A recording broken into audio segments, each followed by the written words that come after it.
selaku calon guru penggerak anak seluruh dari SMA Negeri 1 Tarumanjaya. Saat ini didampingi oleh Bapak Soekarno MPD, selaku rekan sejawat ya, yang sudah dilakukan observasi ya pada hasilnya pada ketiga. Saya ucapkan terima kasih kepada Pak Soekarno ya, sejauh ini sudah membantu Pak Mujarudin dalam pelaksanaan tugas ya. Saling bantu ini tentunya ya kan. Simbiosis mutualisme ya. Oke. Saya mau konfirmasi dulu ya. Nah, pada tanggal 7 Agustus 2024, betul ya, sudah dilaksanakan observasi kelas oleh Pak Mujarudin ya. Waktu itu di kelasnya Bapak Soekarno MPD pada mata pelajaran kimia, betul? Nah, di kelas 10 ya. Waktu itu pukul 8.45 sampai 10.15, betul ya.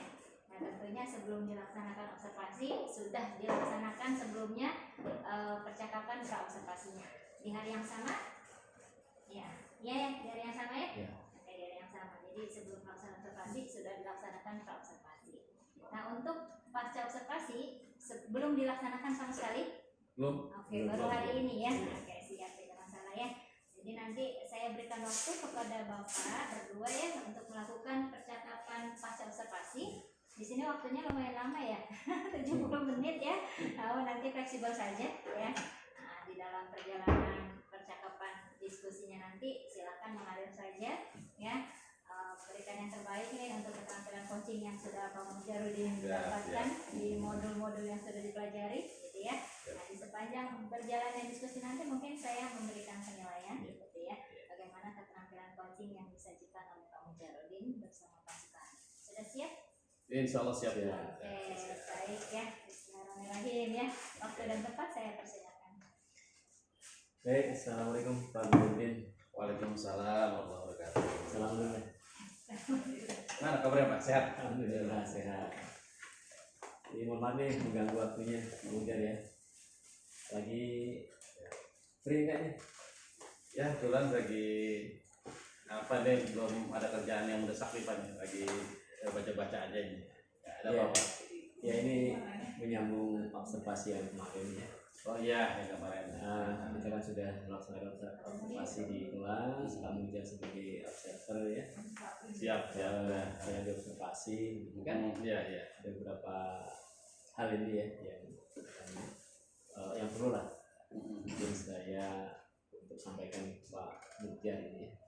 Jadi ya tentang persoalan lah atau mungkin hal-hal yang perlu perbaiki juga dalam observasi itu. Ya, baik Pak. Kira-kira apa nih yang perlu diperbaiki dari hasil observasi kemarin, kira-kira Pak? Menurut Bapak? Ya intinya walaupun kita ngajar udah lama gitu ya, tapi kan perkembangan situasi, perkembangan siswa itu kan senantiasa berubah gitu ya. Betul. Bisa jadi kan apa yang cocok buat kita di waktu yang dulu gitu kan, sekarang sudah kurang sesuai lagi gitu kan. Nah kan kemarin saya itu fokus ke pembelajaran sosial emosional ya, dan yang lagi in sekarang ya, pembelajaran berdiferensiasi ya, yang kemudian kebutuhan belajar siswa gitu ya. Untuk yang pertama mungkin pembelajaran sosial emosional itu tidak ada hal yang mungkin perlu saya sampaikan di sini ya, tapi lebih kepada pembelajaran berdiferensiasi gitu kan. Jadi saya mengalami kendala tentang diferensiasi proses terutama ya. Proses ya. Nah, kendalanya itu ketika kita membagi beberapa mungkin proses ya, ini paling dua lah ya kan, kita belum mahir benar ini kan. Jadi kita bagi dua kelompok lah, mungkin berkemampuan siswa mungkin lebih tinggi dan yang satu mungkin kurang gitu ya. Nah itu kan otomatis kita butuh dua proses sekaligus gitu ya, yang artinya bagi saya ini masih mengalami kendala masalah waktu gitu. Artinya selain satu saya harus menangani pada proses satu kelompok yang atas gitu kan, di sisi lain saya harus menangani satu proses untuk kelompok yang bawah. Nah di sini akhirnya saya mengalami kekurangan waktu yang dibutuhkan. Nah itu barangkali Pak yang saya sampaikan. Jadi rencana Bapak ini ya dari apa yang Bapak sampaikan terkait dengan observasi kemarin itu, ini rencananya nanti seperti apa Pak? Nih, kalau boleh tahu nih terkait dengan apa yang Bapak sampaikan hasil observasi kemarin ini. Nah ini yang beberapa saat ya setelah observasi itu saya coba mencari referensi gitu ya, melihat video, melihat PNM gitu ya. Memang dibutuhkan ya keterampilan baru ya untuk belajar berdiferensiasi itu gitu kan. Selain proses kan ada konten dan produk ya. Nah kalau untuk yang produk ya ataupun yang konten bisa kita persiapkan di awal gitu ya. Tapi kalau proses itu kan kita harus melaksanakan di saat ya kita proses pembelajaran gitu ya. Nah, yang dengan kondisi seperti itu berarti kan saya masih harus meningkatkan kapasitas saya gitu ya. Nah, makanya saya butuh mungkin beberapa tindakan ya yang saya akan lakukan itu. Yang pertama tentu mendalami kembali dari pembelajaran berdiferensiasi itu ya. Apakah memang untuk proses itu kita perlu menambah waktu ya kan? Sementara kan kita sendiri punya keterbatasan ya masalah waktu kan. Apakah harus nambah di luar jam kan? Nah ini yang masih menjadi pemikiran gitu kan. Yang artinya nanti kan bisa jadi kalau seperti itu kan harus banyak waktu yang kita siapkan di luar pembelajaran kan? Kan tidak mungkin juga ya seperti itu gitu. Ya memang agak banyak ya Pak. Nah kalau menurut Bapak nih ya, apa yang Bapak sampaikan terkait dengan hasil observasi kemarin itu, sejauh mana sih ukuran keberhasilan dalam proses pembelajaran yang Bapak lakukan itu, menurut Bapak itu ukurannya seperti apa tuh ukuran keberhasilannya? Ketika kita bicara ukuran keberhasilan ya, kalau untuk yang siswa memiliki kemampuan yang sudah katakanlah tinggi bagus gitu kan, kita mungkin tidak terlalu sanksi lagi untuk mereka gitu kan. Nah yang bermasalah itu kan yang kemampuan awal siswa itu masih kurang ya, masih rendah. Nah tentu kalau ukur keberhasilannya apabila yang memiliki kemampuan rendah ini kan bisa mengejar ya ketertinggalan, bisa mengejar target-target yang sama dengan yang mungkin kelompok yang pertama begitu kan. Nah inilah tantangannya gitu. Apakah dengan proses yang saya lakukan itu nanti mampu untuk mengangkat gitu kan, mempercepat proses yang memiliki kemampuan awal rendah ini nanti sama dengan yang tinggi itu gitu kan. Nah jadi kalau tujuan belajar tercapai pada kelompok yang kedua ini gitu kan, maka itu menjadi salah satu ukuran dari keberhasilan saya dalam pembelajaran itu gitu. Ya, Bapak sudah bisa menjelaskan terkait dengan hasil observasi kemarin. Nah kalau menurut Bapak dari identifikasi yang sudah Bapak lakukan sendiri ini, kesempatan atau peluang atau kekuatan apa sih yang Bapak sudah miliki pada saat Bapak kemarin untuk melakukan proses pembelajaran? Untuk kekuatannya yang sudah Bapak lakukan dan menurut Bapak itu sudah Bapak laksanakan dan itu menjadi modal untuk kedepannya lebih baik, itu apa kira-kira Pak? Yang pertama identifikasi siswa ya. Jadi kita sebagai guru harus mengetahui ya paling tidak minimal kan 2 kelompok besar di kelas itu gitu. Karena kalau kita bagi di kelompok-kelompok yang lebih kecil, lebih banyak itu kan juga membutuhkan effort yang lebih besar juga kan gitu. Betul, ya. Ya minimal 2 kelompok dulu lah ya kan. Nah dari tes diagnostik ya yang sudah saya lakukan gitu kan, itu seperti konsisten begitu kan, siswa-siswa yang memang kelasnya itu atau kemauan awalnya itu yang agak rendah gitu kan, itu sudah jelas gitu kan siapa-siapa anaknya gitu kan. Nah dari situ kan sebenarnya kita tinggal stimulasi kita ke anak gitu ya. Nah perhatian kita kepada siswa yang seperti itu seperti apa gitu kan. Itu saya anggap sebagai sebuah titik awal saya gitu kan untuk melakukan pembelajaran. Dengan kemampuan siswa yang seperti itu apa yang cocok buat mereka itu dalam proses gitu ya. Tapi belum sampai pada sebuah kesimpulan akhir gitu kan. Kira-kira yang paling sesuai dengan mereka itu seperti apa gitu kan. Nah jadi kemampuan awal itu sudah bisa ya saya identifikasi ya. Nah, itu saya anggap sebagai sebuah awal bagi saya untuk melaksanakan proses pembelajaran yang berdiferensiasi itu. Kalau ini Pak ya, itu terkait dengan apa ya, Bapak sudah bisa mengidentifikasi kekuatan-kekuatan, peluang-peluang yang Bapak miliki. Kalau tantangannya nih, hambatan, tantangan selama ini terkait dengan proses pembelajaran, menurut Bapak apa tuh kira-kira tantangan-tantangan yang mungkin nanti ya bisa Bapak identifikasikan untuk bisa Bapak atasi ke depan dalam proses belajar ini lebih baik lagi? Ya, sebenarnya sih banyak hal ya yang terkait dengan pembelajaran anak itu kan. Kan di sini ada faktor guru gitu kan, faktor pribadi guru, ada siswa sendiri ya. Kalau dari guru kan kita melihat diri kita sendiri ya. Nah, kita melihat diri kita sendiri, saya masih berkomitmen begitu kan untuk bisa menambah kapasitas diri saya untuk terus belajar gitu kan. Ada faktor yang kedua itu adalah faktor dari siswa gitu kan. Siswanya, ya. Siswa pun juga ada faktor internal, faktor eksternal gitu kan. Nah, internal siswa dari motivasi ya, dari semangat yang mereka miliki gitu kan. Eksternal mereka itu dari kondisi-kondisi keluarga ya, sosial, budaya gitu kan.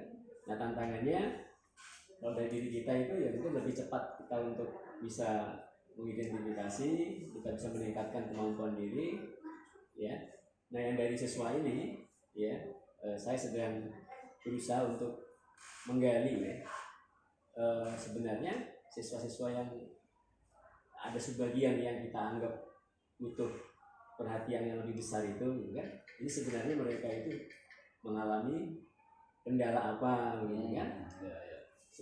Sebagai contoh nih, memang ada beberapa siswa itu yang dari sisi aktivitas di rumah itu ya memang seperti aktivitasnya kurang sehat gitu kan dalam hal pola hidup mereka gitu kan. Sebagai contoh sederhana itu adalah aktivitas mereka di malam hari gitu kan. Nah jadi sering saya temukan itu siswa di kelas kurang semangat, ngantuk itu kenapa gitu kan. Karena malamnya itu kurang tidur gitu kan, main HP kan gitu. Sehingga otomatis akan mempengaruhi aktivitas mereka di siang harinya gitu kan. Semangat menjadi berkurang. Ya orang kalau udah ngantuk apa sih yang mereka harapkan kecuali satu hal kan? Ya. Tidur kan? Betul. Nah, efeknya. Nah, makanya satu hal yang menjadi tema kita itu akan berkaitan dengan hal-hal lain yang sebenarnya satu sama lain itu gitu kan. Nanti juga akan saling berkaitan juga. Kita tidak bisa dari satu hal saja kita fokus, tapi kita mengambilkan hal-hal yang lain. Makanya kita juga sedang berusaha untuk bagaimana memberikan motivasi ke anak, gitu kan, menyampaikan tentang pembelajaran yang bermakna bahwa mereka belajar itu akan bermanfaat ya buat hari depan, masa depannya, gitu kan.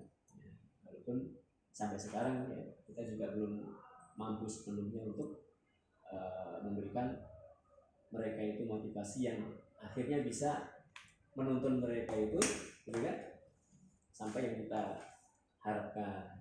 Ini luar biasa Pak ya, apa yang Bapak jabarkan. Bapak sudah menjelaskan begitu panjang lebar terkait dengan hal-hal permasalahan yang Bapak dapatkan ketika Bapak melaksanakan proses pembelajaran. Nah terkait apa yang Bapak sampaikan itu, kira-kira nih rencananya nih ya, rencana Bapak untuk mencapai tujuan yang Bapak harapkan terkait permasalahan pada proses pelajaran yang Bapak lakukan itu apa nih kira-kira nih Pak? Ya. Ada dua hal ya. Yang pertama itu yang berkaitan dengan faktor guru ya, artinya berkaitan dengan diri saya sendiri gitu ya. Jadi kembali ke masalah pemahaman ya dan komitmen gitu ya. Pemahaman, walaupun kita boleh dibilang ya hal-hal seperti pembelajaran yang berdiferensiasi itu kan sebenarnya pernah kita lakukan, ya, sudah kita lakukan ya.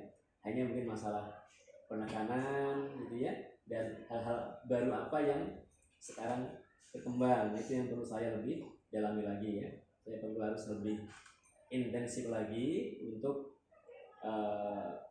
membaca literasi gitu kan, atau nanti ikut pelatihan-pelatihan ya, misalnya di PNN kan saya lihat memang lagi hangat begitu kan isu ini, sehingga tema-tema itu sangat banyak ya di PNN. Hanya saya belum sempat begitu kan untuk menggali lebih dalam, lebih banyak lagi gitu.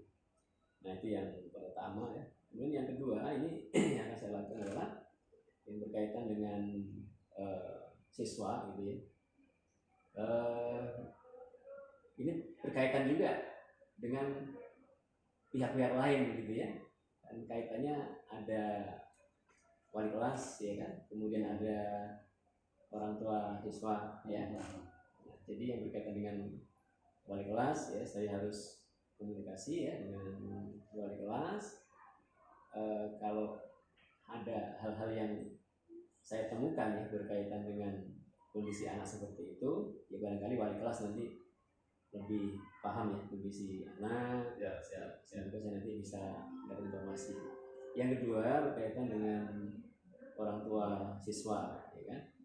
Nah memang tidak bisa lepas ya peran orang tua di rumah untuk menyiapkan anak ya belajar gitu. Walaupun secara fisik mereka udah besar gitu kan, usia seharusnya sudah cukup dewasa untuk membuat pilihan-pilihan, tapi kan faktanya ya besar badan gitu kan, tapi pilihan karena belum sebesar fisik mereka kan gitu ya. Betul. Makanya peran orang tua di rumah itu ya perlu gitu kan, terutama untuk anak-anak yang kita anggap lah mungkin paling butuh perhatian kita ya.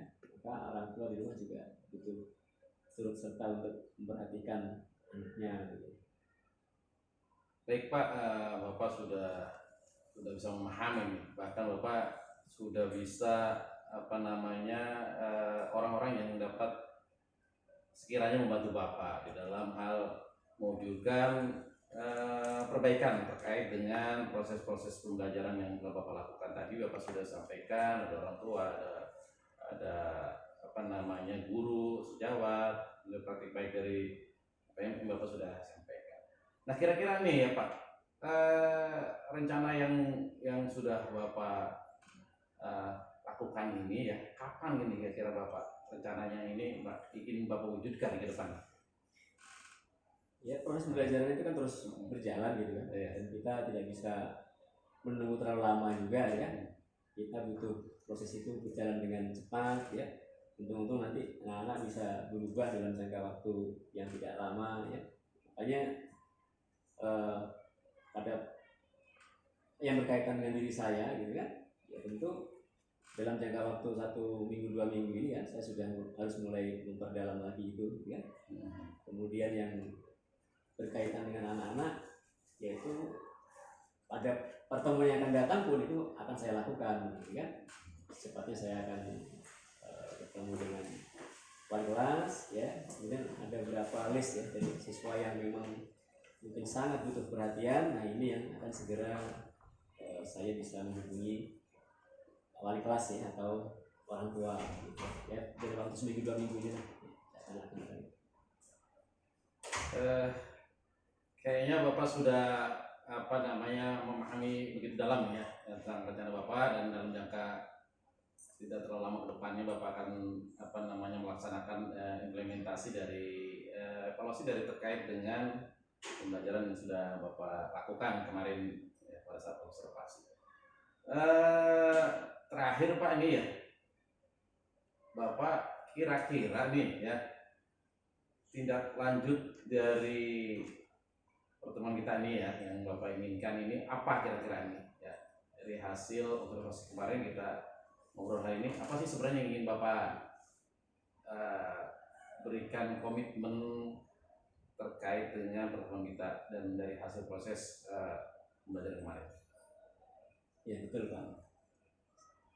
Suatu rencana tanpa ada komitmen ya, maka boleh kita katakan ya tidak akan mungkin keberhasilan itu kita capai, apalagi kalau hanya sebatas rencana gitu, tidak ada tindakan nyata gitu kan.